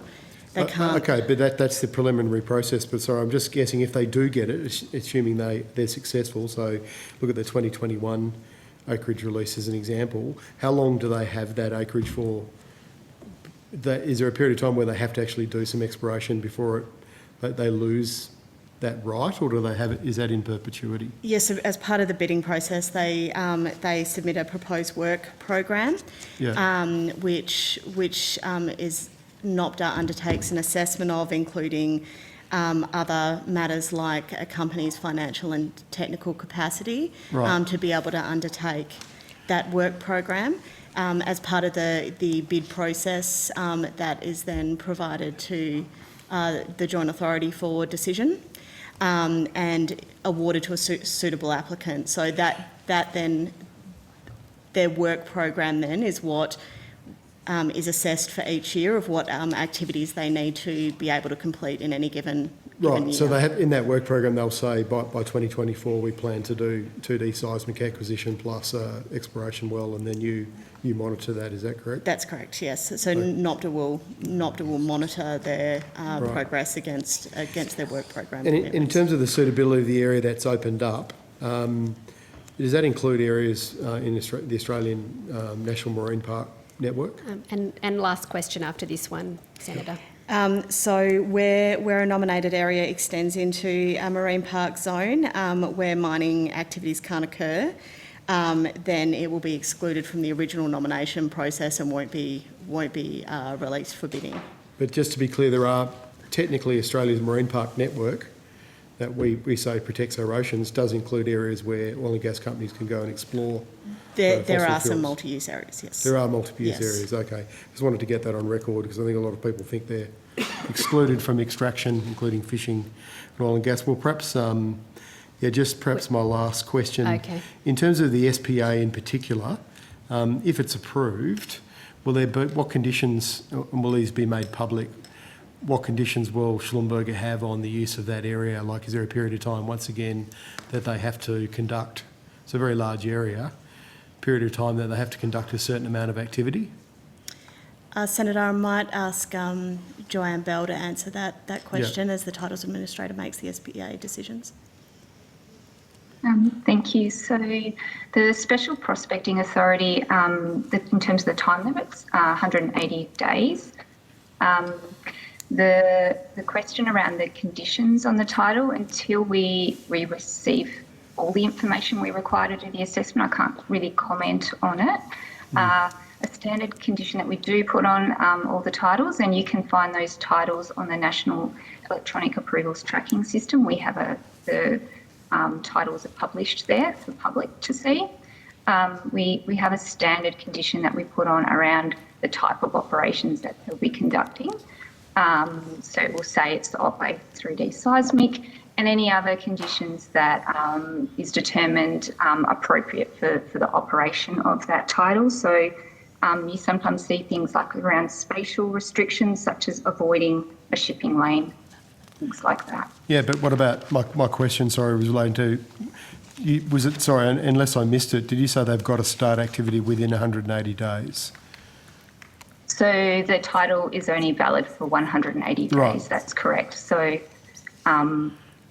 yes, that's correct. And then is it, they have to go through the same process to renew it, or can it be rolled over? No, so they have to apply for a new title again. Okay. Would it be possible to put I'll put some more questions on specific questions on notice. Thank you. I really appreciate Absolutely. that. Thank you, Cheers, Senator Chair. Whish-Wilson. Senator McDonald. Thank you very much, Chair. I've been a little frustrated this evening because I've been trying to ask questions around this Resources Department's engagement in consultation with other departments in providing smart advice for Australia's future. And I'm not sure whether you are very good at answering questions and talking around me, or whether or not the department's just not really been engaged. And particularly the questions that Senator Smith asked about the ACCC report. A very significant report on this important topic, and yet nobody here at the table knew about the report, that it had been tabled. And so I hope you understand why I'm led to believe that you are not being helpful.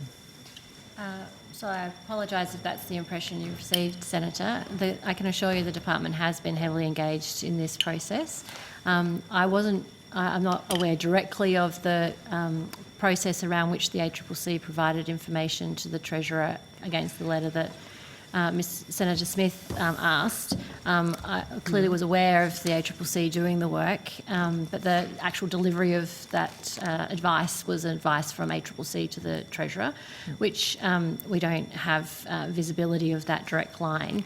But we have been heavily involved in the process, both on the resources side, but also on the industry impacts side, in terms of the process and implications for industry. So we have had many meetings, been involved in providing support for our ministers who have been involved in the ministerial level discussions at different levels in the public service.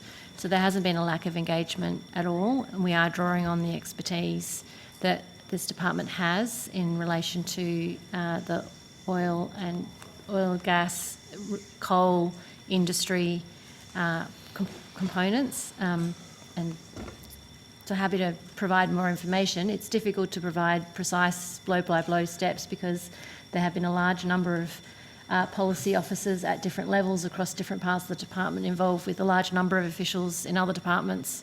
And there have been lots of different aspects of this debate because there are quite a few considerations at play, including announcements in the budget, which we've talked about, the Heads of Agreement process, which is ongoing, the domestic export security mechanism, which is ongoing, further considerations around the electricity market, etc., etc.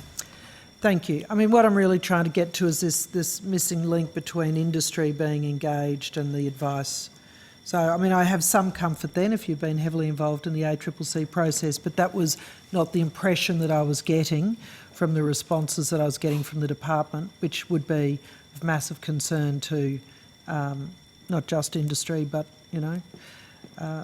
well, I certainly would be very concerned if I didn't have a sense that the advice being provided was going to fully inform the Treasurer about the impacts of what this decision would be.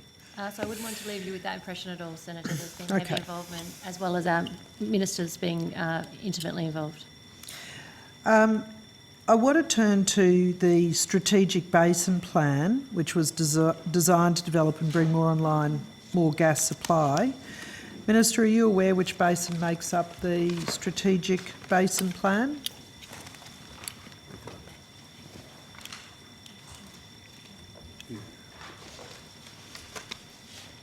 And given that you're repping, if you want to pass to a departmental official. Yeah, I might do at this stage.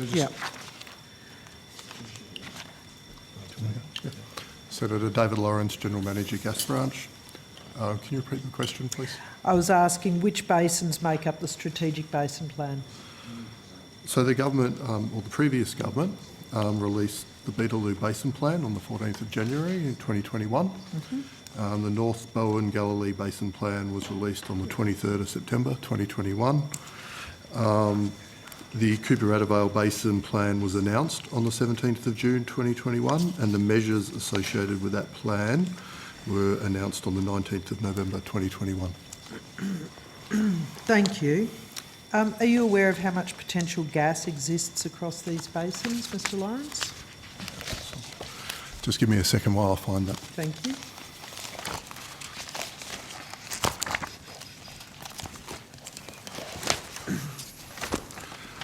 Senator, I can answer that one because this was one that was canvassed with Geoscience Australia at the first sittings. So you may recall that you had a conversation with Dr. Heap on the same topic, and he we would only refer to his advice because Geoscience Australia provides us the advice on the prospectivity of the various basins. At the previous estimates, he provided evidence that Beetaloo has 7,469 PJs, which is 2P and 2C. For Cooper Eromanga, it's 4,921 petajoules. At Adavale, there's no reserves or resources currently booked. At Bowen Surat, there's 50,503. At Galilee, it's 2,789. And at Gunnedah, it's 1,699. We've gone a bit outside the strategic basin plan, so thanks for that. I want to ask how much money has been allocated to the Beetaloo strategic basin plan in this budget?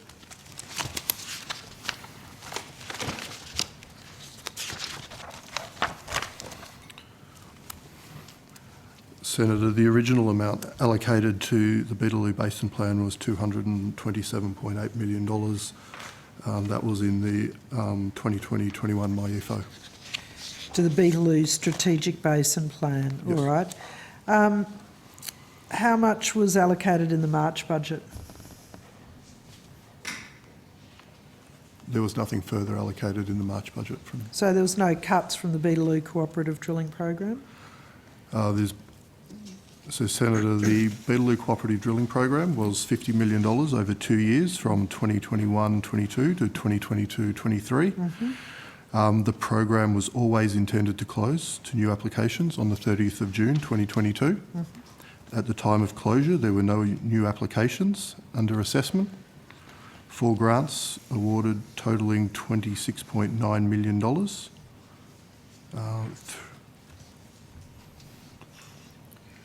And there were, and of the remaining $23.1 million, $14.6 million was returned for budget repair, and a further $8.5 million remains uncommitted. Senator McDonald. I'll just advise officials, as it's just gone 8:30, that senators do still have some questions remaining. The committee has had discussions. We note that we lost 25 minutes when we went to the chamber. We're also very mindful of the published time of concluding this meeting, which was 8:30. So on balance, the committee's agreed that we will conclude at or before 9 p.m. tonight. Except that I've just discovered my leave has run out. So if the bells ring, I'm going to have to go. It's going to be limited questioning without somebody here to ask well, I questions. think that's the parameters of us finishing. Yep. Senator McDonald, you've got the call. Can you confirm the Beetaloo Cooperative Drilling Program is a part of the Beetaloo Strategic Basin Plan? Yes, Senator. And how much money's been allocated to the Beetaloo Cooperative Drilling Program in this budget? That's what you're saying, that it's complete now, it's gone, there's no money left. The program has finished, Senator. As I said, there is a further $8.5 million remains uncommitted. And how many grants were issued of the $26.9 million? 4. And who are these grants to?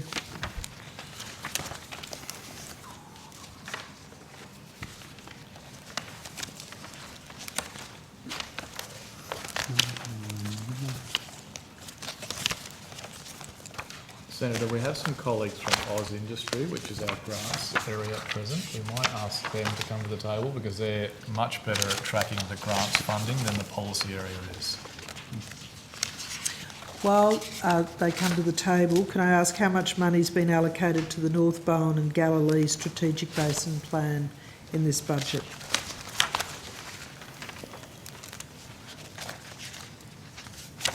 That would be quite simple, Senator. There's no additional funding was allocated to any of the basin plans in this budget. How much was allocated in March then? So, Senator, the total funding is $20.7 million, and that was allocated in the 21-22 budget. And that hasn't been reprofiled? So, Senator, there's been no funding cuts to the initiative. But has it been reprofiled? Has it been pushed out over further years? Thank you. Thank you. Sorry, Senator, I've come without my nameplate. Oh. Kylie Bryant, I'm a head of Oz Industry. Thank you. So you were asking about who the grants... The 4 grants. The 4 grants. So one was made to Imperial Oil and Gas. It's actually, sorry, 2 are made... Sorry, just get this right. Imperial Oil and Gas Carpentaria 2, Imperial Oil and Gas Carpentaria 3, Imperial Oil and Gas Carpentaria 4, and Sweet Pea Petroleum Maverick 1. Can I assume the first 3 were all to associated entities?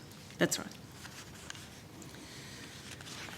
Thank you. Oh, could you tell me the breakdown of the grants to those 4? I can, Senator. So, I can tell you expenditure to date. To check if I have the actual allocation. So expenditure to date for Carpentaria 2 is $20,956,271. Carpentaria 3 is $2,199,210. Carpentaria 4 is $1,596,445. And Maverick 1 is $16,228,408. It's a total of $40,980,334. So would you just give me that total again, please? Certainly, $40,980,334.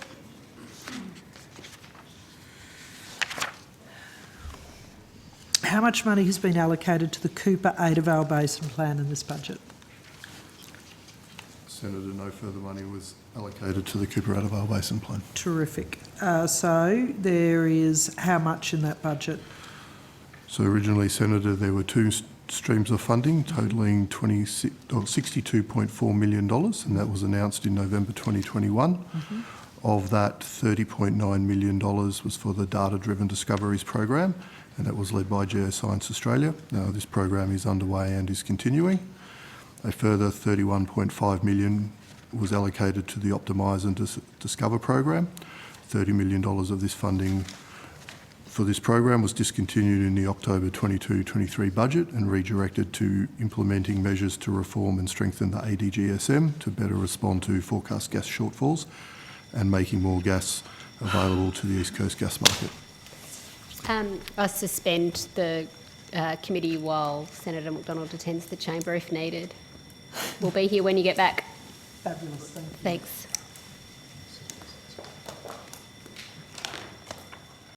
And you were just going to ask straight back questions to the department.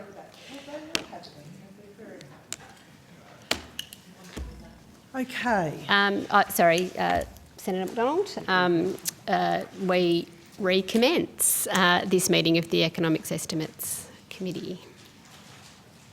Senator McDonald. Thank you, Chair.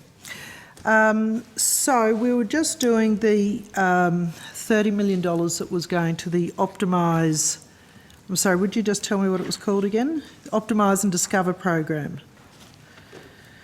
That was what was cut or what you were... So, Senator, I said the funding was redirected to implement measures to reform and strengthen the ADGSM.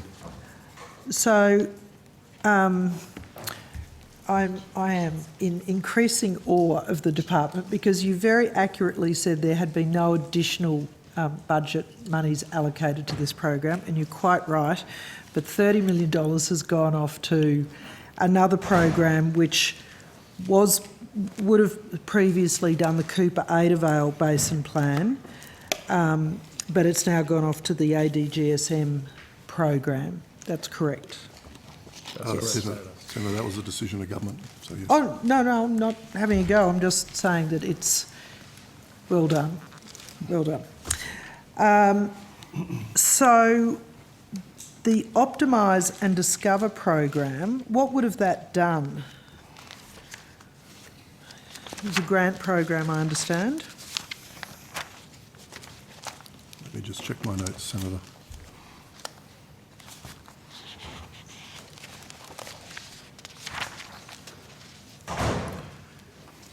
So it was to incentivise exploration and development in the Cooper Basin region.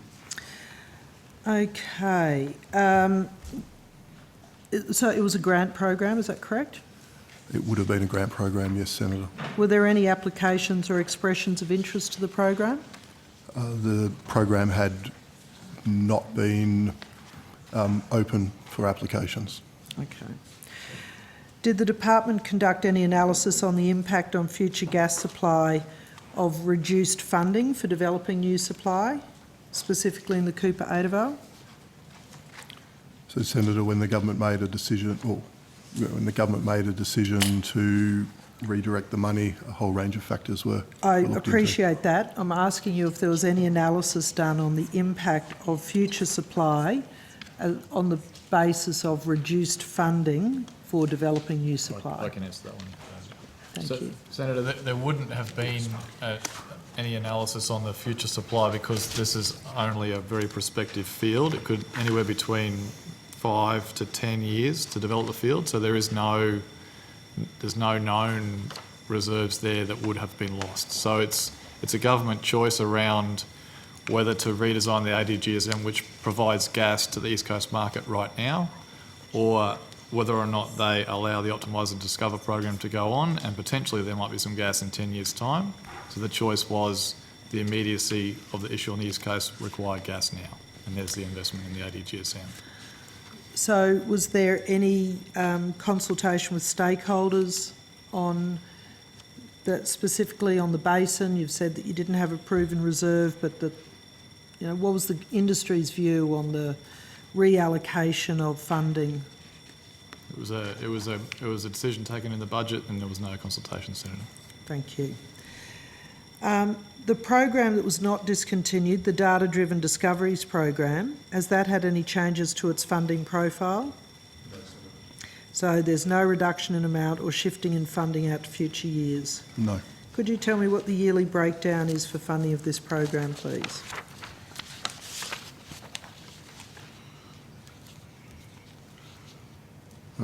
Senator, my understanding is that 1.3 million of that funding has been spent to date. So the whole funding has been allocated to Geoscience Australia, so it's fully committed.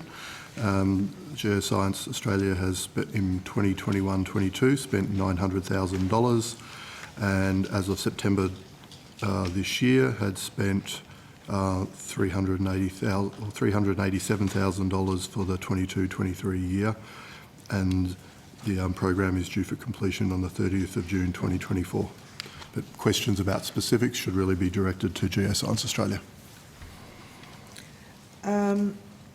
So have any of the timelines of any of the basin plans been affected by the latest budget?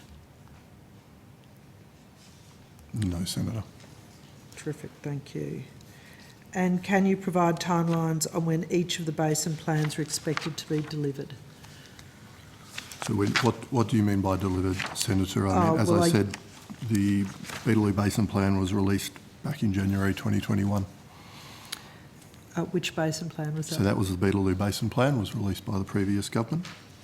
That's right. So you gave me start dates for Beetaloo, North Bowen and Galilee, Cooper and Adavale, and some other basins that weren't part of the Strategic Basin Plan. Do you have end dates for those plans?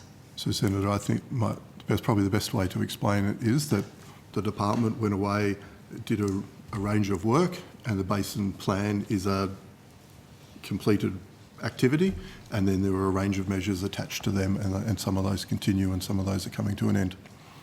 Right, okay. Well, on notice, could you please, you've given me quite a bit of detail of the money and the budgets for each of those. If you would, on notice, confirm the amounts that are available for each of the basin plans underneath the Strategic Basin Plan and the end date for the funding of each of those. We can do that, Senator. Thank you.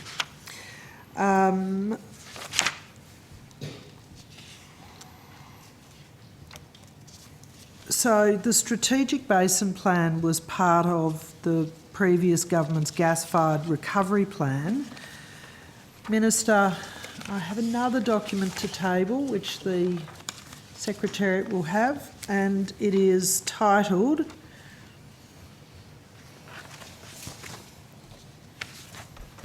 "The Gas-Led Recovery is a Fraud," Labor's Chris Bowen says. That one, please.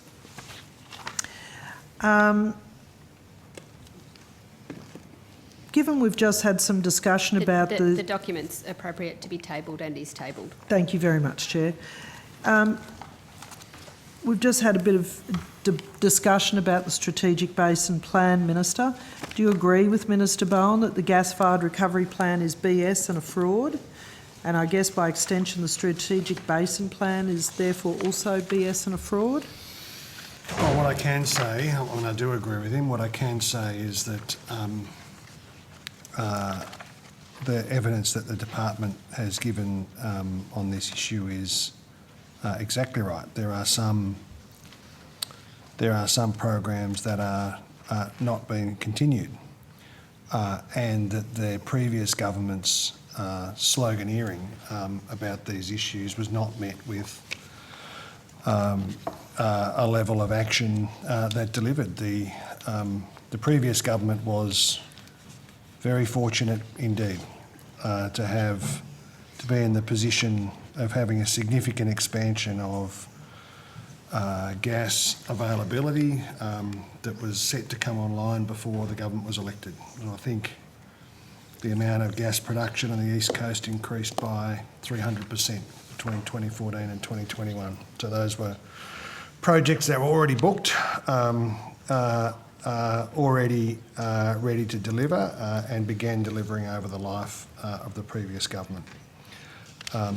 Over the same period, gas consumption on the East Coast decreased by 20%. Now, the supply increased significantly. Just given that we've got 10 minutes left, I'm just asking you specifically, do you think that the gas-fired recovery plan is BS and a fraud? Is the Strategic Basin Plan, does it have purpose or is it also BS and a fraud? Well, there is a role here for the government has stopped some programs, and we've made a judgment that what is in the best interest of securing more supply and lower prices is allocating resources elsewhere and letting the private sector do the work that the private sector should do, and that we thought, and my view, very similar to Minister Bowen's view, is that the last government was all slogan and no substance on all of these questions. Thanks, Minister. How much uncontracted gas supply is there for this year and for the next 5 years? I might let the department answer that question. Thank you. Uncontracted gas. So, Senator, the 3 LNG exporters have provided to the department information that there is 157 petajoules of uncontracted gas for next year. We would have to check with the companies or with industry or others on what it is out over the next few years, so I'd have to take that on notice. Senator, in terms of process though, the new Australian Domestic Gas Security Mechanism has companies meet with Minister King quarterly to report on the compliance with the heads of agreement and also to lay out their plans for making sure there's sufficient supply to the market over the life of the ADGSM and the heads of agreement, which is to 2025. So there will be a quarterly catch-up between the LNG producers and the Minister to ensure there is sufficient supply over that period. Thank you. I'm going to turn to critical minerals strategy. When is it expected to be announced? Senator Jane Urquhart, that would be obviously a matter for the government to determine. Okay. Righty-ho. What's the process for developing this new strategy then? So the first step is a consultation process with calling for input against a consultation paper is the usual first step, and that's the intention here. When are you going to do that? It's a matter for the government, but not far off. Rightio. Will there be industry involvement in this strategy update? Yes, there will be, because the consultation paper will be put out for public submissions, and then all parties are clearly at liberty to put in submissions, public and private. There will also be roundtables and other discussions, and Minister King has also indicated that she would like to have discussions with her state counterparts in terms of integrating the critical minerals strategy with what they might be doing under their state processes as well. And maybe I can add to that, Anthea Long, Head of the Minerals and Resources Division. So absolutely, as the Secretary has indicated, we will be kicking off that consultation soon, and stakeholders can register their interest in consultation activities on the Department's consultation hub, and we'll be able to follow up from there. Is the terms of reference available on that website? Senator, there's no terms of reference as such at the moment. There's an expression of interest where people can register if they'd like to be part of the consult. We've had, I don't have the specific number, but we've had a very healthy response to that. There wouldn't necessarily be a terms of reference, but as the Secretary has said, there would be a consultation paper and a call for submissions. And will there, or can you give me broad topics around what the consultation you think will cover? What direction is it taking? Certainly, Minister. In a broad sense, the existing strategy sets out 3 objectives which remain relevant, and the Minister has flagged that there'll be a strong focus on issues around clean technology and decarbonisation, and also environmental, social and governance considerations, including First Nations Australians. And will the new strategy take into account the reduced government funding for critical minerals? Who shall I direct that to? So it was a $200 million program, of which $50 million has been announced, of which $50 million remains, and the other $100 million has left the budget. Well, the previous government announced $200 million. That is correct. Okay. It did not. It appropriated $0. We have announced and appropriated $100 million. Is that right? That's right. So $51 million had been announced, another $49 million has been announced. We've committed and appropriated $100 million. But has it been granted? The contract's been written for the whole amount? I think...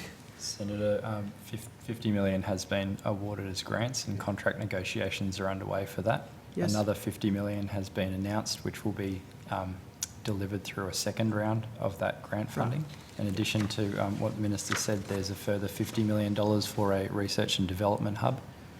Yes, that was also already announced previously. Yes, we've matched that, and to be very clear, the announcement of the previous government scheduled that over 3 years. We have extended that to over 4 years. To 4 years, yes, I'm aware of that. Thank you, Minister, for clarifying.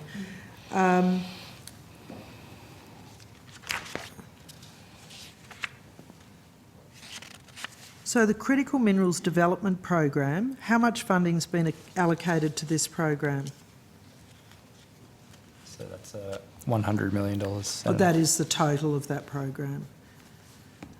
Okay, so that's the recommittal of the previous program that had a slightly different name. There was a grants program under the previous government, Senator, with a different name, as you say. This new Critical Minerals Development Program, which, as you said, has $100 million committed to it, is also a grants program. It has a slightly different focus than the previous government's program. Okay, what is the slightly different focus? So similar to the priority areas just outlined before, Senator, in addition to seeking to support early to middle stage critical minerals projects, it will also have a focus on issues like ESG, recycling, First Nations Australians, decarbonisation. And there's some differences, sorry, just to add to my answer, Senator, around the delivery mechanism of that. It will be through an open, competitive process. Right, whereas previously it was an expert panel. That's right, and also in relation to eligibility as well. So state and territory-led projects are eligible under the development program. Terrific, thank you. Did it cost anything to change the name of the program? Was there new business cards, stationery, website design updates, signage? Senator, I can confirm there were no costs to changing things like stationery, business cards, etc. Website, anything like that? No, sir. Terrific, thank you.